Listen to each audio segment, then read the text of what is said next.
I'm Carolyn Cody. I'm the director of two Up and Down programs and an educational talent search program at the University of Maine at Presque Isle. And I am also asked to tell you to please turn off your devices unless you are hearing impaired. And we'd appreciate that very much. I want to introduce you to Amy Ostreicher. Did I get it right? Oh, yeah. Amy Ostreicher. She is a PTSD and peer-to-peer specialist. She's contributed to the Huffington Post. She's been a speaker for TEDx and RAIN, and she's been touring colleges with mental health and sexual assault awareness programming. So join me in welcoming Amy Ostreicher. Thank you, guys. I like this. You guys can do it. Workshop. So I actually wanted to start before anything, just a question to think about, which is this is called resilience. So when's the last time you've told your story to someone? Just a story about your life. And just think about it. It could be a personal anecdote. It could be just something that happened the day before. When was the last time you just told someone you knew, or someone you just came across the street and just told them yourself? Another question, I wanted you to think about it is resilience. We've heard that word a lot today in a lot of different contexts. So what does resilience mean to you guys? And then, what are 3 factors you think build a resilient student? So I just want you to think about those things because for me, I talk to students about my own story. I go to colleges singing about my own story actually, but I don't have a story you hear every day. For a while it was when I couldn't understand like the sick plot of a psychological thriller. So I called a therapist, my life was out of control. And she listened to my flustered ramblings, and then she calmly replied, you have to tell your story. So, tell my story? Yes, you have to put into words what happened to you. So, I hung up and never talked to her again. She was oversimplifying things. I was used to thinking myself out. I didn't understand why I actually had to verbalize it. So, it took me years before I could even begin to articulate the turmoil that was rattling around inside of me. The anger, the frustration, and the things I couldn't put into words. In my own journey, I found that, being able to express it for myself was only the first step. Really, I had to learn how to share that story with someone else. And I found that once I was able to, that's really what built my resilience. And I found there were kind of 4 essential tools I learned along the way. So I'm gonna do a little bit of dialogue that's from my show that will give you kind of a gist of my story. And I'm going to ask you to sort of identify those qualities of resilience, but I'll talk about them after. So my name is Amy Ostreicher, and according to doctors, I am a surgical disaster. I was 18 years old, and I had my life all figured out. I was going to go to college, go to Broadway, and then change the world. So the April of my senior year, we had a huge Passover Seder, and my stomach started to hurt. So my dad decided to take me to the ER for an x-ray just in case it wasn't the matzah. So my stomach got in worse and worse pain, and I had developed a blood clot. So when the surgeons cut into me, my stomach literally hit the ceiling of the operating room. My stomach exploded. I needed 122 units of blood, and I almost died. So when I woke up from a coma months later, doctors told me that I couldn't eat, I couldn't drink, and they didn't know when or if I'd ever be able to again. So what do you say to that? I was devastated, but I was mostly confused. Like I'd woken up in someone else's life. I just got my college acceptance letters. I didn't even know who I was. I even tried to Google, how do I find myself? And where I found myself was finally 8 months later, I was discharged from the hospital. So I thought that the day I was finally discharged from the hospital, my life would be normal. I'd be eating and drinking again, and I'd go right back into my old life. But the day we were discharged from the hospital, we actually moved into a brand new house, and I still wasn't surgically reconnected. So I had no idea who I was. Who was I now, and what was this body covered in adhesive, plugged into machines and leaking out of openings I didn't even know I had. The only good part about an empty house was an empty fridge. Thank God there was no food in the house since I couldn't eat. Until a family friend came over and brought us a dozen bagels, some whitefish salad, and a schmear. And I just remember standing over the counter, picking the poppy seeds off of the bagel and carving out its doughy insides and making that crust feel as hollow as I felt inside. And after I had mutilated this poor amount of dough, this evil thing that threatened to kill me if I even attempted to eat it, I didn't know what to do with myself. I was hungry for a purpose and food. I wanted spiritual fulfillment and to find God again, but I'd give him up in a heartbeat for a hunk of steak. And instead, I had what my dad called my nightly pina colada cocktail, which was actually a 3-liter bag of milky white IV vein food that I'd have to carry around in a purse for 16 hours a day, a TPN, in addition to a feeding tube and a backpack. My parents, of course, they were heartbroken that I couldn't eat. So what do? They rid the house of all food. And my dad would actually come home from work and hide in the garage eating his eggplant parmesan. But my sense of smell at that time was superhuman, so I was definitely onto him. I missed having contact with food.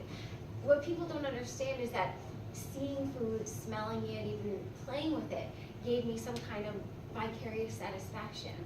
In the hospital, all the kids who couldn't eat were always the ones who wanted to play in the toy kitchen. We're obsessed with what we can't have. So I was going crazy with no food in the house. So not being able to eat was difficult, but not being able to drink, especially in the heat of summer, was just torture. So after a full year of not even an ice cube, I was finally allowed to drink clear liquids. Heaven. 2 ounces of water the first week, then 4, then 6. I couldn't wait to take my very first sip of water with the tiniest straw I could find. I took a sip, and then I remembered that water didn't taste like anything. Then I started to have a little fun with fluids. Since I didn't have a working digestive system yet, the surgeons actually created an opening in my neck. So anything I drank went through the opening and into a bag. I would try to drink different colored juices based on what I was wearing, so my bag would match my outfit. For Halloween, I drank cherry red Kool-Aid, and I took the bag off. And as the red liquid spewed from my neck, I said, do not be afraid, I'm a vampire. But I think I was the only one that got a kick out of that.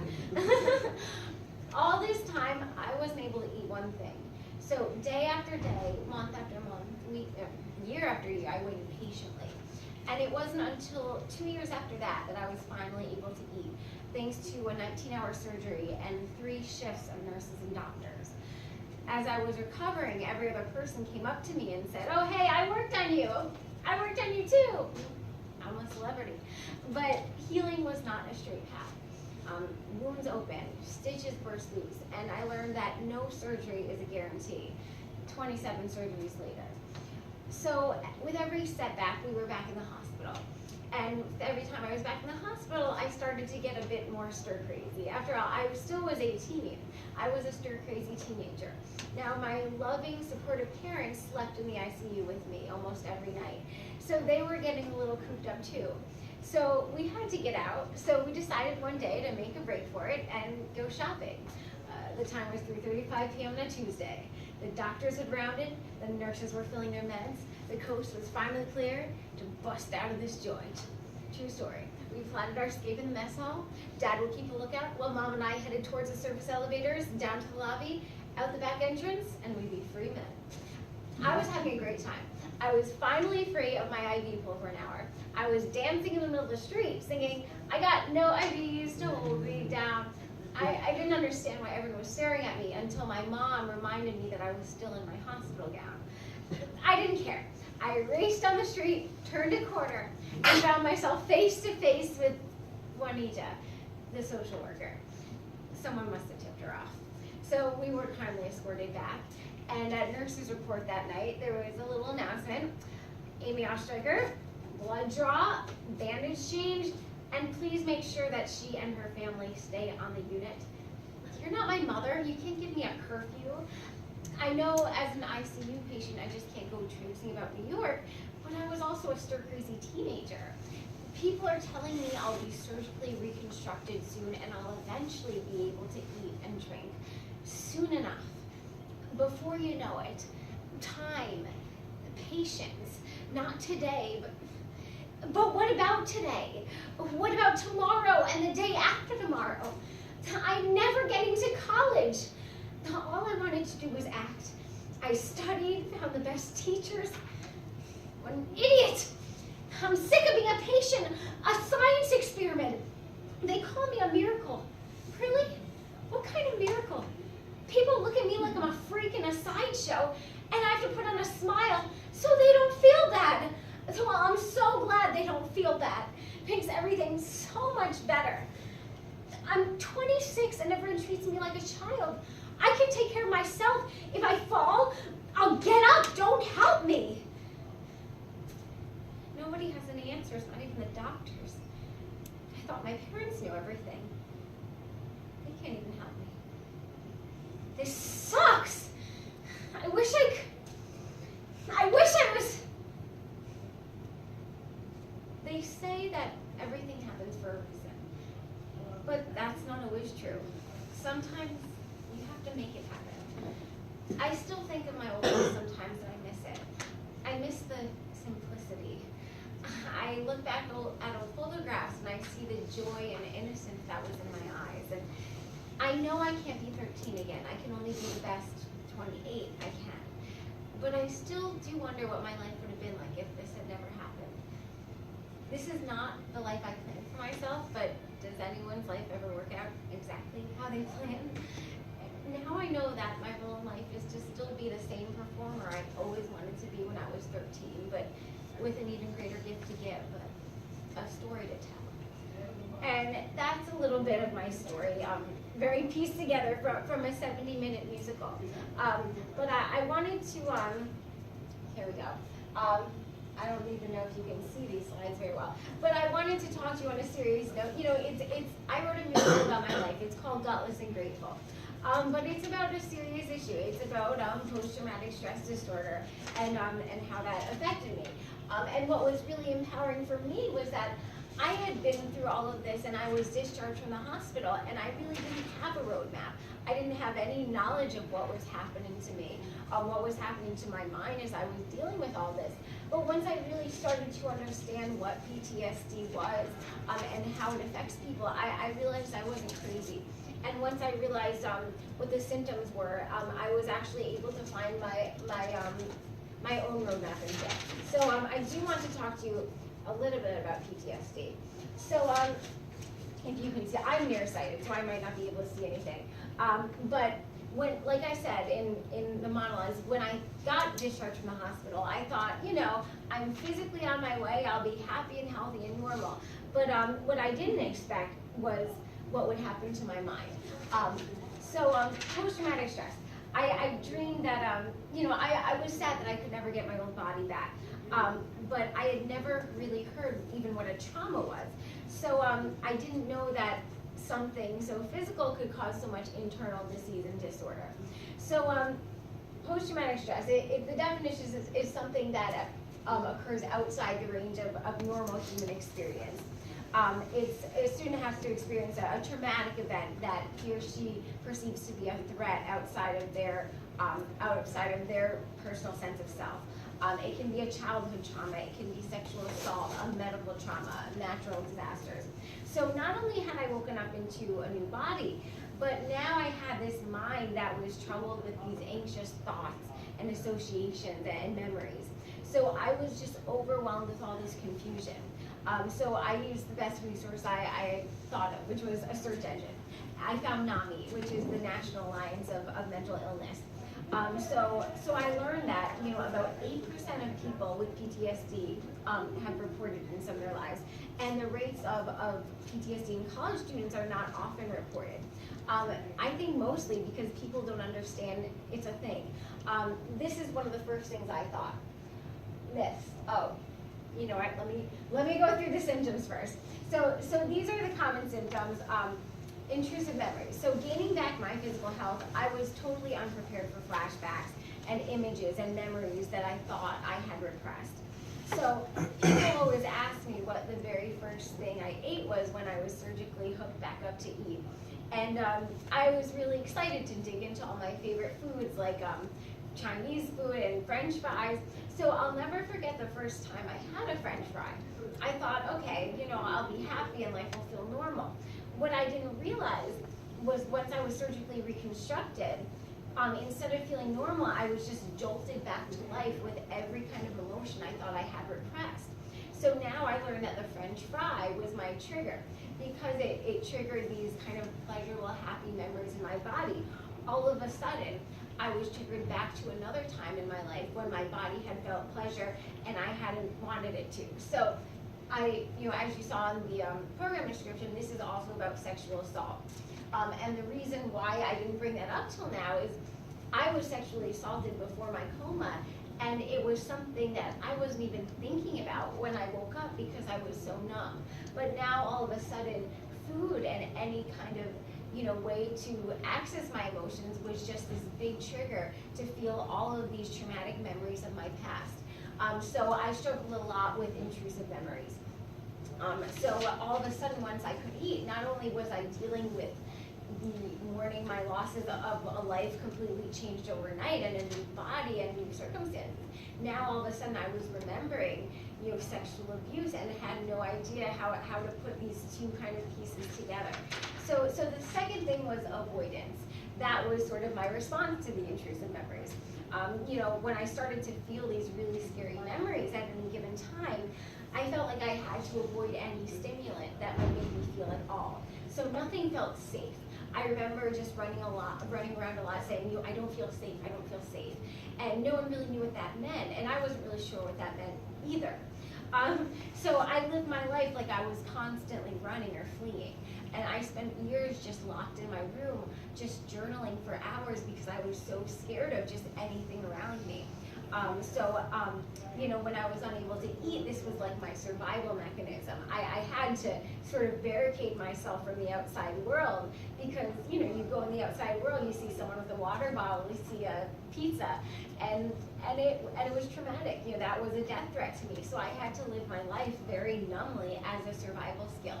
But what do you do when the trauma has gone and you can have pizza, but you're still in your head thinking that the world is a very safe place? So avoidance was a very big struggle for me. Dissociation, this was probably one of the hugest things and something that is still very hard for me because this was just a very, I became very good at just leaving my body. After sexual assault, I wrote an essay, one of my essays for Huffington Post that really made an impact called It's Okay to Freeze because you're freezing after sexual trauma. That was my response. I left my body, meaning, I don't even remember anything that happened. I just remember I would be taking walks and all of a sudden I wasn't really focusing on my thoughts or my feelings.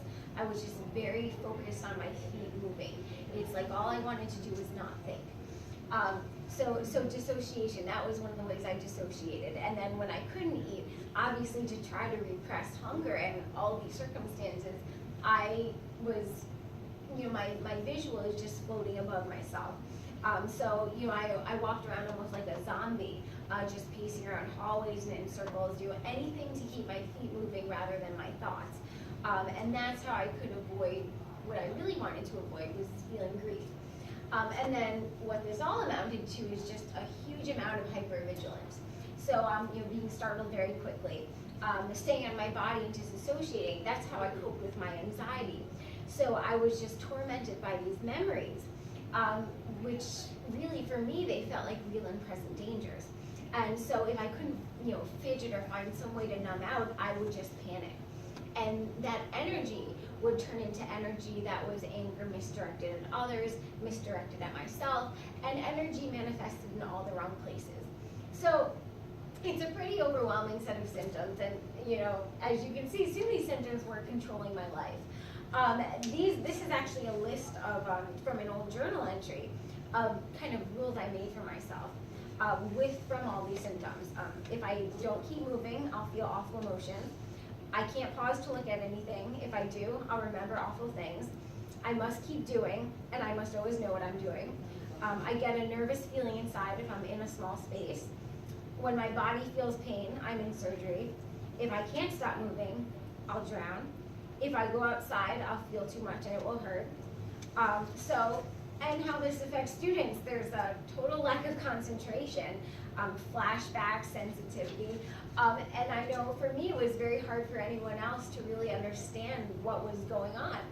To everyone else, especially since the sexual abuse happened when I was in high school, it sort of just looked like all of a sudden I was in my own world.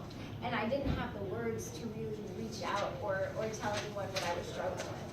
And thankfully, I told my mom I was abused right before my coma. So someone knew when I was in a coma. Otherwise, I wonder sort of what would have been done with that secret. So now I want to talk to you about a few myths. This is one of the first things I thought when I learned about post-traumatic stress. It only affects war veterans. It's not true. It's a complex disorder, and it's very misunderstood. And not everyone that experiences a traumatic event is going to get post-traumatic stress disorder, but many people do. And about 70% of Americans will be exposed to a traumatic event in their lives. And of those, about 20% will develop post-traumatic stress. And women who have been survivors of sexual assault are, probably the most likely to develop post-traumatic stress. Here's another myth, that people who experience a really traumatic event, should be able to move on with their lives.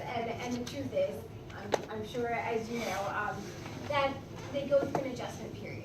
What I didn't realize, and so I became very frustrated, is you can heal from a traumatic event and you can completely unheal what it felt like.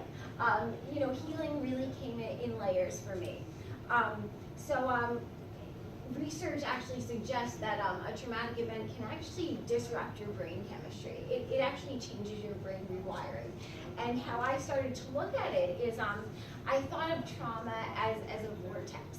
Meaning, we're walking along, and I thought of like normal people as you're on the river of life, and you have kind of rocks along the river, and it ebbs and flows around it, but it's life, so your river learns how to go around it.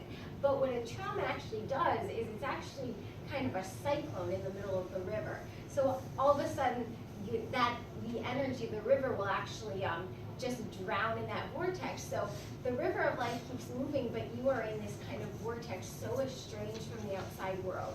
And why this helped me is I learned that healing from trauma is really about redirecting your energy. So I tried to visualize, okay, my traumatic energy is this whirlpool, and I need to find ways to redirect it into something healthier.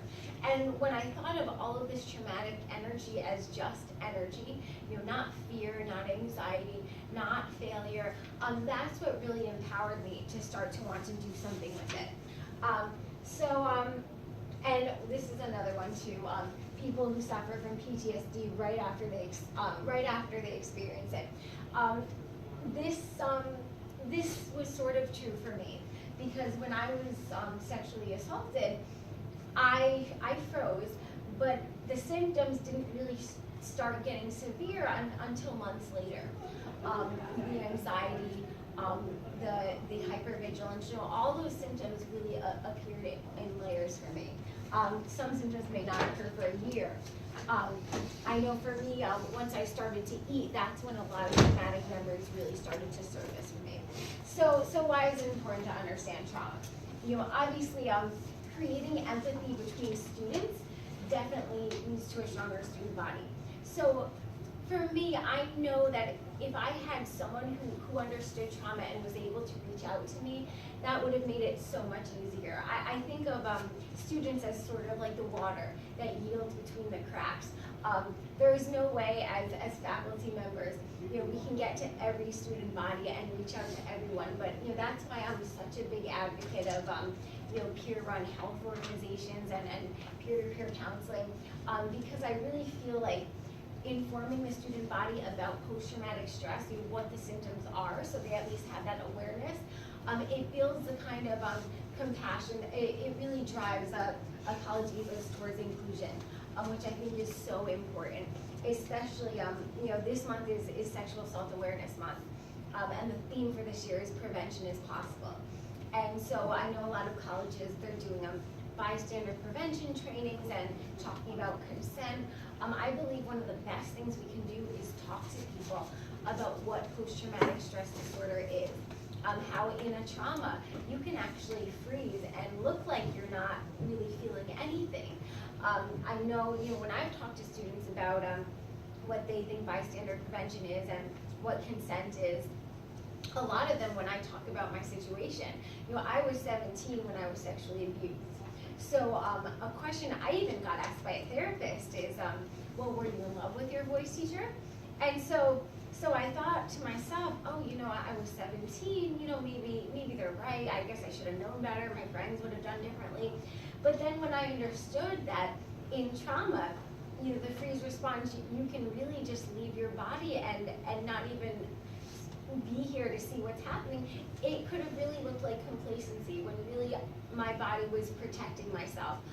It was really a noble survival skill. So I feel like if students understand what the freeze response is, they're more likely to have that compassion that can really pull a friend out of danger. I know that really would have helped me, and victim blaming is such a topic on campuses too. Well, they shouldn't have been out that night, they shouldn't have done this. Well, honestly, when I was abused, I don't even remember what was happening, and that was my response. I'll get into that a little more later, but so trauma, it can lead to long-term issues. As you saw with the symptoms, for me, it really manifested in this just fidgety, compulsive exercise because all I could feel around me was energy. I have so much energy, I gotta get it out. And I was really running from something. So, these are, how many of you have seen this in one student that you work with?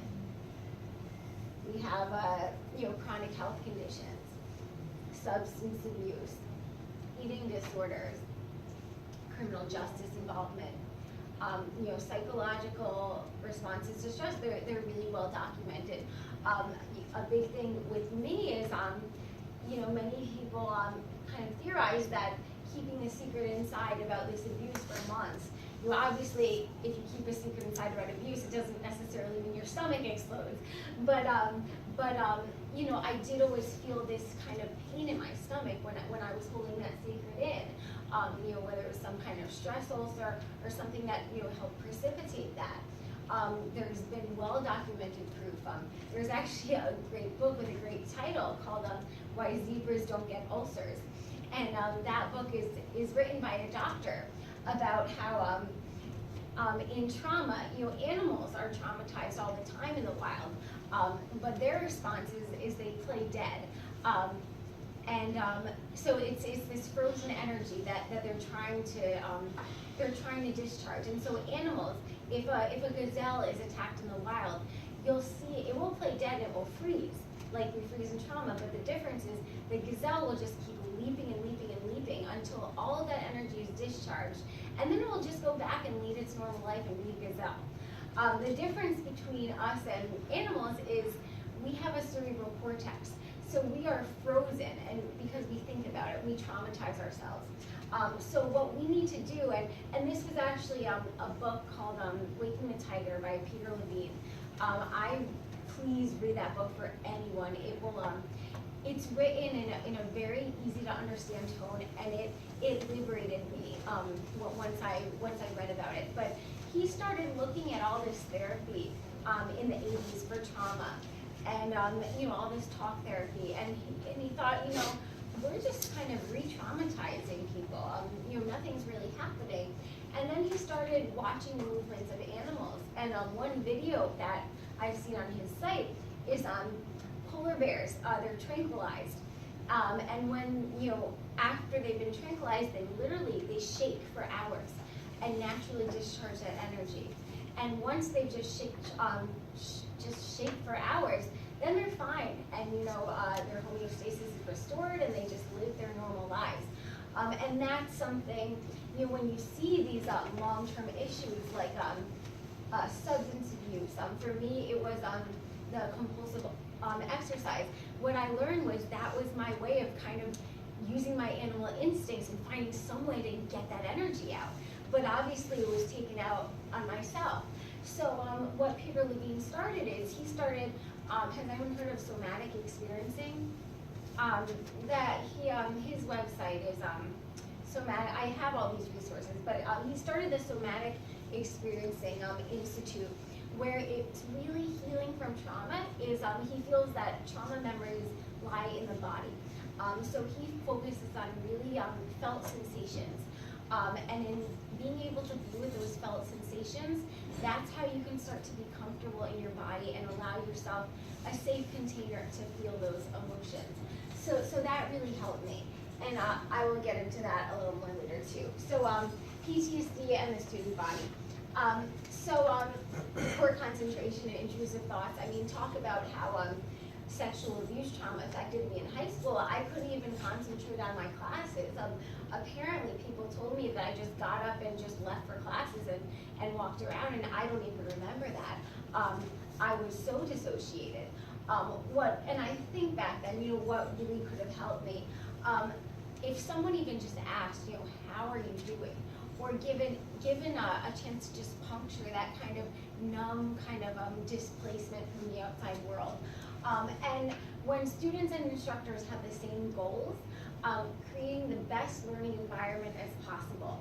When I go to college campuses, I see that one of the biggest problems is you have counseling available on one end of campus, and then way across on the other center, that's where academia land is and everything else. Well, if the channel of communication isn't open between counselors and academia and accessibility and peer health and and everything, that just leads to more kind of compartmentalization of all these okay, I have my school self here, and I have my social self here, and I have my trauma self here, and for me, being able to just have this kind of holistic view of, okay, this is my story, and being able to feel comfortable knowing who I could share it with, and knowing that instructors were going to be receptive to that, that's what really was able to help me healing. So just making, as I've heard in all the speeches today at the